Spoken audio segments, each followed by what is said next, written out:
you know, what I understood from Rabbi Sodentorp was that he saw, somewhere along his travels, he saw a meeting where a feather was used. It was an Indian meeting, Indian being American Indians, and he saw that it had authority, and also there was great decorum that goes with it and protocol. And there's varieties of protocol for Indian nations, but almost all Indian nations, and indigenous people for that matter, do not interrupt the speaker.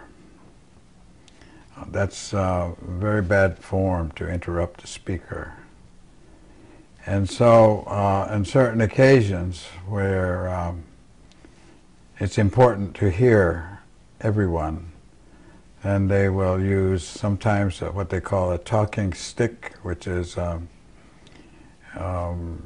could be any kind of an instrument that's been designed to be used at a meeting like that, and great care, or simply a feather. And the feathers with Indian people, as you know, is very, very important for us. And the reason why is that birds have important role in the discussion of everyday life. They tell you a lot of things, and if you learn their language, you know what they're saying. And they're always busy. They're always around. They have beautiful songs, and that's their first work is to wake everybody up. And they move as soon as daylight moves, and they are moving, and then they're the first thing that you hear. In the new dawn, the new day, you'll hear the birds. You'll hear their message, and you get to appreciate that and to recognize them as friends and as partners in life. And you greet them as well as you greet the new dawn with a thanksgiving, as we do with everything. Birds have different work. Different birds have different work, of course, and they're all important. And there's two very special birds. Well, there are many. I guess they're all special when you come to that, but two that we depend on a lot. One is the very tiniest of birds, the hummingbird. This bird really is what we call a messenger. It's always good news when a hummingbird comes around. It's always nice to see them. And they're around when things are blooming, and you see them very, very active in their search for food, and you know, they're synonymous. Hummingbirds synonymous with flowers, and so it's very important and always a very good sign when a hummingbird comes through and is around. And then on the other side of that spectrum is the eagle.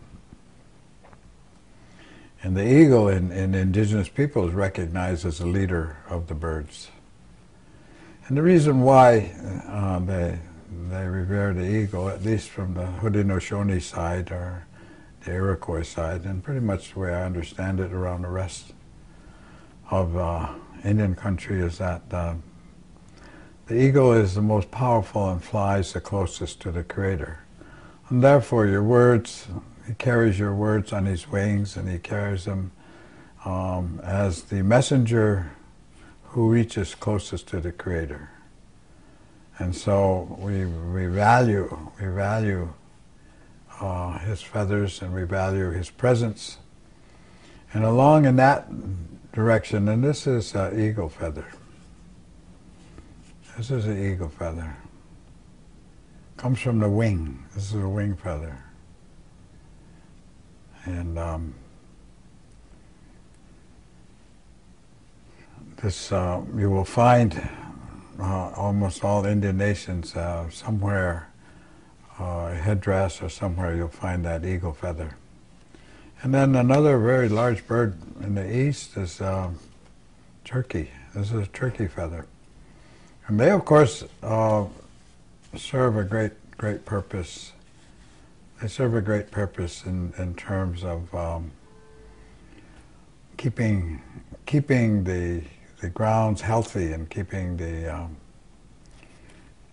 kind of keeping watch on lands and territories. And they're very watchful birds, and they're also very good to eat. They share themselves with us, and people are very grateful for the turkey. This is a wing feather. And this is a tail feather of a red-tailed hawk. And the red-tailed hawk does the same work as the eagle. They're up there very high, and their feathers, and the eagle feathers, and the turkey feathers as well, are used. You'll find them always somewhere on headdresses and so forth of our people, because they tie us together with the creation. And so when someone is standing, and that's one of the protocols where we come from, when one speaks to a group, they stand. And they stand because they are respectful and humble in the presence of all the people there. So they stand in respect when they speak. And as long as someone is standing and speaking and carrying a feather, it's very bad form to interrupt him. And so the symbol and the respect that he's speaking, when he's speaking and he's carrying this feather, he's also announcing that everything he's saying is the truth. And this is what the eagle represents. It's a messenger to the Creator, and he's not afraid to speak the truth and to speak what he feels.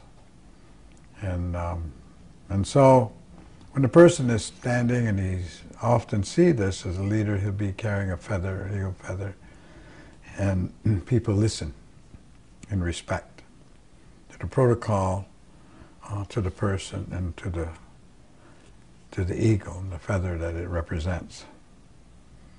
So somewhere, my very old and dear friend Rabbi Sodentorp saw this, and he thought that this would be a very good idea in its simplicity, because it's not complicated at all you have to have is a feather. And so, in its simplicity, to hear the youth, and in particular he wanted to speak about the youth. And it is, in these times, very troubled times. And in particular, the youth are troubled, and they're worried, and they have a variety of feelings. But speaking to some of them, they feel abandoned by society, and sometimes by their own family. They feel as though nobody is looking out for their interests and their welfare, and nobody is caring for them, and they feel as though they're not prepared, they're not secure, and that's a very bad feeling for a child to have, or a young person, because our work as adults is, of course, to teach and to translate and to prepare the youth for the work that they have to face, and for the life that they will be leading when they become adults and carry those responsibilities, which are very heavy.